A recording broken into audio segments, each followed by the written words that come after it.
Hello everyone, welcome back to my YouTube channel and today we are going to start a new chapter Cell, the Unit of Life class 11th, chapter 8.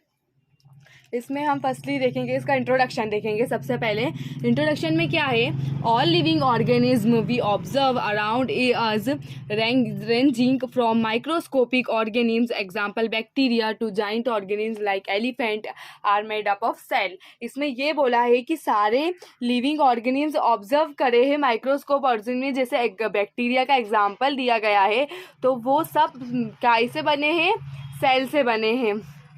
Like elephant, all living organisms are made up of cell. Some are composed of a single cell and are called unicellular organism will other like us composed of many cells are called multicellular organism. इसमें ये बोला है कि जो single cell है मतलब unicellular का, वो कम मतलब मैनी सेल मतलब मल्टी सेलुलर ऑर्गेनिज्म में कंपोज होता है। जैसे एक सिंगल सेल है वो यूनिसेलुलर ऑर्गेनिज्म बोलेंगे, और बहुत सारे सेल है तो उसको मल्टी सेलुलर ऑर्गेनिज्म बोलेंगे। एक सिंगल सेल को, एक अकेला सेल है ये, जैसे कि ये एक अकेला सेल है तो इसको यूनिसेलुलर, और बहुत सारे है तो मल्टी सेलुलर, ठीक है, मैनी सेल को। अब नेक्स्ट पढ़ेंगे अपन what is cell. The cells are the smallest entity that are capable of independent existence and carrying out all essential function of life. The cell form the basic structure and functional unit of life. सबसे पहले मैं इसको पढ़ाने से पहले कुछ cell के बारे में मतलब बेसिक पॉइंट बता देती हूँ। सेल मतलब अपनी पूरी बॉडी मतलब all living organism are made up of cell. Cell is the basic fundamental unit of life. Fundamental unit of life मतलब हम बने हैं तो हम सेल से ही बने हैं, मतलब सेल एक basic fundamental unit of life है। हमारी सारे ऑर्गेनिज्म सेल से बने हुए हैं। तो उसमें यही है कि जो सबसे स्मॉलेस्ट चीज़ है इंडिपेंडेंट, और सेल अब खुद इंडिपेंडेंट, हर एक सेल खुद इंडिपेंडेंट रहता है, खुद ही पे वो खुद ही वर्क करता है। वो कोई पड़ोसी के सेल से जाके कोई मदद नहीं मांगता, वो इंडिपेंडेंट रहता है, वो खुद ही अपना काम, खुद ही अपना वर्क करता है, स्ट्रक्चर में भी, स्ट्रक्चर फॉर्म करने में भी और फंक्शन करने में भी। किसी चीज़ को फंक्शन करने में भी या कुछ भी करने में सेल खुद ही अपना काम करता है। हर सेल अपना काम खुद ही करता है। हर यूनिसेलुलर सब अपने ऊपर इंडिपेंडेंट रहते, खुद के ऊपर इंडिपेंडेंट रहते, किसी से हेल्प नहीं मांगते, ठीक है। अब उससे पहले सबसे पहले ये देखेंगे कि लिविंग सेल, सबसे पहले आप अपन देखेंगे कि लिविंग सेल किसने करा था। तो किसने ऑब्जर्व करा था, तो माइक्रोस्कोप में एंटन वॉन लीवेनहुक ने। एंटन वॉन लीवेनहुक में फर्स्ट देखते हैं इसमें क्या लिखा है। तो सबसे पहले देखेंगे सेकेंड पॉइंट में, Robert Hooke 1635 to 1703 was the first to observe cell in cork, but what he showed was actually the cell was enclosing space left by dead protoplast. Robert Hooke ने सबसे पहले सेल को observe करा था cork के अंदर, पर उसने क्या देखा था कि जो सेल है वो मरी हुई है, जिंदा सेल नहीं देखा था उसने, ठीक है। और एंटन वॉन लीवेनहुक ने उसने ऑब्जर्व करा था सबसे पहली लिविंग सेल, एंटन वॉन लीवेनहुक ने ऑब्जर्व करा था। और ये क्वेश्चन आता है इनके नाम के साथ, इनके ये मेन पॉइंट्स है, इसमें हाईलाइट भी दिए हुए, NCERT at your finger tips में हाईलाइट करे हुए, ठीक है। और वो फ्री लिविंग सेल, मतलब वो फ्री लिविंग सेल थी, मतलब वो खुद अपना वर्क करती थी, एक लिविंग सेल उसने देखा था, ठीक। और ये ऑब्जर्व, और उसने first observe describe in sketch, उसने सब वो उसी ने ऑब्जर्व करा था, ठीक। अब उसके बाद ही ऑब्जर्व बैक्टीरिया, उसने बैक्टीरिया ऑब्जर्व करा, protozoa, spermatozoa, red blood cell और एक्सेट्रा, इसने बहुत सारी चीज़ें ऑब्जर्व करी।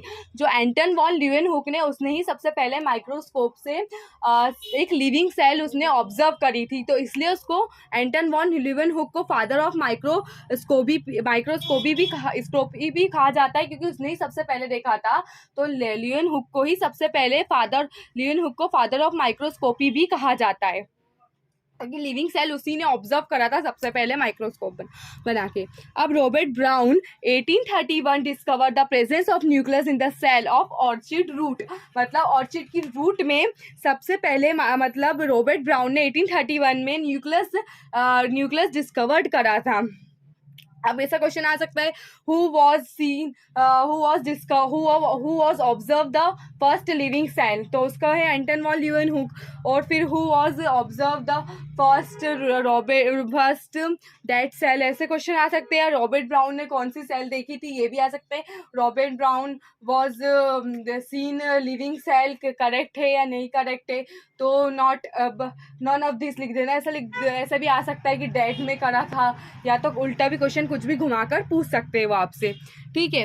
अब उसके बाद देखेंगे the invention of the microscope and its gradual improvisation revealed all the structure details of the cell. अब माइक्रोस्कोप में मतलब सारे स्ट्रक्चर और डिटेल्स हुई थी। माइक्रोस्कोप मतलब ग्रेजुअल इम्प्रूव हुआ उसका, माइक्रोस्कोप का भी इम्प्रूव हुआ। ये एनसीईआरटी में भी पॉइंट दिया हुआ है। पहले माइक्रोस्कोप में इतना नहीं स्ट्रक्चर देखा था, पर बाद में माइक्रोस्कोप का पहले वाला माइक्रोस्कोप और आपका माइक्रोस्कोप में बहुत फ़र्क है, बहुत इंप्रूवमेंट आ चुका है, ठीक है। अब ल्यूवेनहुक इसका कॉल्ड, ये तो मैंने बताया, called father of microscopy. Electron microscope was invented by Max Knoll and Ernst Ruska. 1931 में इलेक्ट्रॉन माइक्रोस्कोप इन्होंने करा था, और बहुत इम्प्रूवमेंट होने के बाद इन्होंने 1931 में इलेक्ट्रॉन माइक्रोस्कोप इन्वेंट करा था। ये क्वेश्चन आता है, मैंने इसमें ही शॉर्ट्स में है ये क्वेश्चन, जब मैंने सेल के चैप्टर के 5 या 4 क्वेश्चन का शॉर्ट्स में वीडियो बनाया था ऐसे ही, तो उसमें ये क्वेश्चन आए थे। एंटन वॉन ल्यूवेनहुक का भी और इलेक्ट्रॉन माइक्रोस्कोपी का भी आया था। आप देखेंगे अपन cell theory. In 1838 Matthias Schleiden, a German botanist, observe that all plants are composed of different kinds of cell which form the tissues of the plant. फिर सबसे ये फर्स्ट पॉइंट पढ़ते हैं। 1838 में मैथेइस स्केलेरियन एक जर्मन बॉटनिस्ट था, मतलब जर्मन बॉटनिस्ट में मतलब प्लांट्स को स्टडी करने वाला के वाले को बॉटनिस्ट कहते हैं। Plant study of plants are called that known as botanist, ठीक है। उसने देखा था कि डिफरेंट काइंड्स ऑफ प्लांट्स के जितने भी सेल थे, cell which form the tissues of the plant, मतलब जितने भी काइंड्स, मतलब बहुत सारे सेल थे वो टिश्यूज फॉर्म कर रहे थे प्लांट्स में, ठीक है। तो अब उसके बाद थियोडोर स्कावन 1838 एक ब्रिटिश जूलॉजिस्ट था, मतलब जूलॉजी मतलब एनिमल्स का, तो reported that animal cell had a thin outer layer which is known as plasma membrane. उसने आउटर लेयर बोला था, और वो आज प्लाज्मा मेम्ब्रेन अपन बोलते हैं, टुडे इज नोन एज, उसने जब उसको आउटर मेम्ब्रेन बोला था, और उसी को अपन आज प्लाज्मा मेम्ब्रेन के नाम से जानते हैं। तो उसने बोला था कि जो एनिमल सेल के बाहर एनिमल सेल के वहाँ एक थिन लेयर होती है जिसे बोलते हैं आउटर लेयर, उसे बोलते हैं आउटर लेयर, पर टुडे अपन उसको today we are all know that plasma membrane. अब प्लाज्मा मेम्ब्रेन के नाम से अपन उसे जानते हैं, ठीक है। अब उसके बाद है based on Schwann studies of the plant cell, he concluded that the presence of cell wall is unique character of the plant cell. He proposed a hypothesis that the bodies of animals and plants are composed of cell and product of cell. उसने बोला था कि जो plant के बाहर cell wall रहती है वो एक बहुत अच्छा यूनिक कैरेक्टर शो करती है, मतलब यूनिक कैरेक्टर है प्लांट्स के बाहर सेल वॉल होना, क्योंकि एनिमल में तो सेल वॉल होती नहीं है। और ये भी है कि सेल वॉल किस में होती है, सेल वॉल एक तो सेल वॉल होती है, एल्गी में भी सेल वॉल होती है, फंजाई में सेल वॉल होती है, प्लांट्स में सेल वॉल होती है, बैक्टीरिया में सेल वॉल होती है, इन 4 चीज़ों में सेल वॉल होती है। और अब उसके बाद देखेंगे features of cell theory. Features of cell theory में यही है बस जो अपन ने दोनों में कंक्लूजन निकाला कि सबसे पहले उन्होंने बोला था कि इंसान सेल मतलब एक सेल से प्रोडक्ट ऑफ सेल बने और ऑर्गेनिज्म बना, all living organism are composed of cells and product of cell से बने। फिर उसके बाद पुराने सेल कंपोज्ड होते हैं प्री एग्जिस्टिंग सेल से। Virus are exception to cell theory as they do not have cellular organism. Virus ये क्वेश्चन आ सकता है कि कौन सा ऑर्गेनिज्म सेलुलर ऑर्गेनिज्म नहीं है, वो है वायरसेस, क्योंकि वायरसेस जब मतलब जैसे वायरसेस है तो वो अगर कोई नॉन लिविंग चीज पे मतलब कोई सी भी नॉन लिविंग थिंग पे बैठे हैं तो वो जब तक के नॉन लिविंग रहेंगे, और अगर वो अपनी लिविंग बॉडी मतलब कोई भी लिविंग बॉडी में चले गए तो वो लिविंग हो जाएंगे। तो वायरसेस, अगर क्वेश्चन आता है कि वायरसेस आर लिविंग और नॉन लिविंग, अगर वायरसेस जब लिविंग रहेंगे जब वो लिविंग बॉडी में आएंगे, क्योंकि वो डिवाइड होना शुरू कर देंगे, मल्टीपल उनके वायरसेस बना लेंगे। पर अगर वो नॉन लिविंग बॉडी पे रहेंगे तो वो डिवाइड होंगे नहीं। तो ये वाला एक्सेप्शन केस है वायरस। नेक्स्ट टॉपिक पढ़ेंगे अन ओवरव्यू ऑफ सेल का ओवरव्यू। ठीक है, the plant cell has a distinct cell wall as it outer boundary and just within is the cell membrane. Human cell have outer membrane as the delimiting structure of the cell. Inside each cell is dense plasma membrane bound structure called nucleus. This nucleus contains the chromosome which in turn contain the genetic material DNA. अब इसमें बोला गया है कि जो plant cell है, plant cell wall है, तो जो ये मतलब मान लो ये प्लांट सेल वॉल है, ऐसी होती है प्लांट सेल, मतलब थोड़ी ऐसी स्ट्रक्चर में होती है। तो जो उसकी आउटर मेम्ब्रेन है तो वो सेल मेम्ब्रेन है। अब ह्यूमन सेल है आउटर मेम्ब्रेन, मतलब जो उसमें बोला है कि ह्यूमन सेल जो है उनकी आउटर मेम्ब्रेन है जो ह्यूमन है, तो उनकी जो आउटर मेम्ब्रेन है वो inside each cell is dense of plasma membrane, मतलब सेल के अंदर ऐसा इनसाइड प्लाज्मा मेम्ब्रेन है, bound structure called nucleus. Plasma membrane bound ऐसा बाउंड स्ट्रक्चर है न्यूक्लियस का। ठीक, और उसके बाद बोला this nucleus contain chromosome which turn DNA genetic material. तो वो जो क्रोमोसोम है, तो अभी ये सेल अभी अपन जब पढ़ेंगे ना cell structure and cell division और सेल साइकिल, तो उसमें है ये कि जब ऐसा ये डीएनए रहता है फिर वो प्रोफेज में जाके डेंस होता है, फिर मेटाफेज में जाता है, फिर एनाफेज में जाता है, फिर टीलोफेज में उसका ये मेटाफेज में थोड़ा स्ट्रक्चर बनाता है, फिर एनाफेज में बनाता है, फिर टीलोफेज में बनाता है। तो पहले वो डेंस रहता है। तो उसका बोला है कि जो न्यूक्लियस के अंदर क्रोमोसोम रहता है, और क्रोमोसोम क्या रहता है, जेनेटिक मटेरियल रहता है डीएनए। तो वो बोला गया है। सेल का ओवरव्यू बता रहे हैं। Cell that have membrane bound nuclei are called eukaryotic, whereas cell that lack membrane bound nucleus are called prokaryotic. In both prokaryotic cell, a semi-fluid matrix called cytoplasm occupy the volume of the cell. The cytoplasm is the main arena of cellular activities in both the plants and animals. अब इसमें बोला गया है कि जो eukaryotic है उसमें nuclear membrane presence होती है, और जो प्रोकैरियोटिक है उसमें न्यूक्लियर मेम्ब्रेन प्रेजेंट नहीं एब्सेंट होती है, उसमें न्यूक्लियर मेम्ब्रेन एब्सेंट होती है प्रोकैरियोटिक में। और जो दोनों में, जो यूकैरियोटिक और प्रोकैरियोटिक में दोनों में से एक सेमी फ्लूइड मैट्रिक्स रहता है, उसको साइटोप्लाज्म बोलते हैं। ये सेल के अंदर एक सेमी फ्लूइड मैट्रिक्स, वो जो वॉल्यूम ऑक्यूपाई मतलब वॉल्यूम ऑक्यूपाई करता है सेल का, और द साइटोप्लाज्म इज द मतलब जो साइटोप्लाज्म है उसका मेन एरिना है, मतलब उसका मेन एक्टिविटीज़ करता है साइटोप्लाज्म प्लांट्स और एनिमल सेल्स में। वो मेन सेलुलर एक्टिविटीज़ करता है प्लांट्स और एनिमल्स सेल्स में। ये क्वेश्चन आ सकता है कौन सा मेन एरिना, तो साइटोप्लाज्म मेन एरिना है जो प्लांट्स एंड एनिमल सेल में एक्टिविटीज़ करता है, सेलुलर एक्टिविटीज़। अब सेकंड पॉइंट है beside the nucleus the eukaryotic cell have outer membrane bound distinct structure called organelles like the endoplasmic reticulum, the Golgi complex, lysosomes, mitochondria, microbodies and vacuoles. The prokaryotic cell lack such membrane-bound organelles.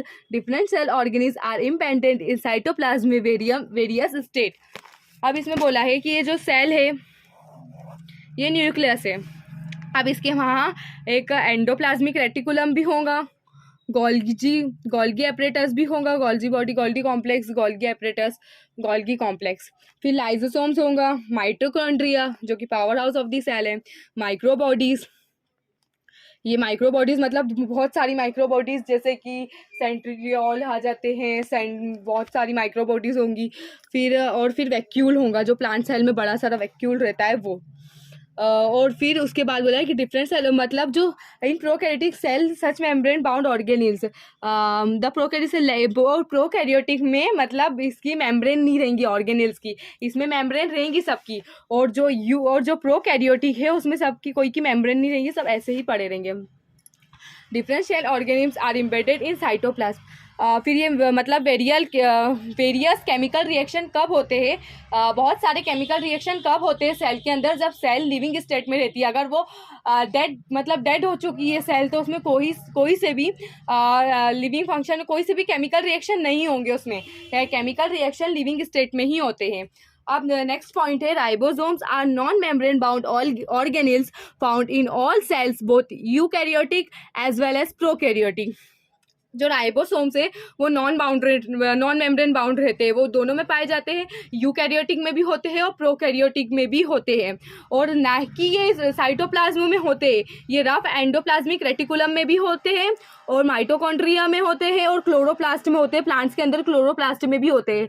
तो ये main point है कि चार ये कि सबसे पहले ये राइबोसोम्स कहाँ पे भी होते हैं, राइबोसोम्स होते हैं साइटोप्लाज्म में, माइटोकॉन्ड्रिया में, क्लोरोप्लास्ट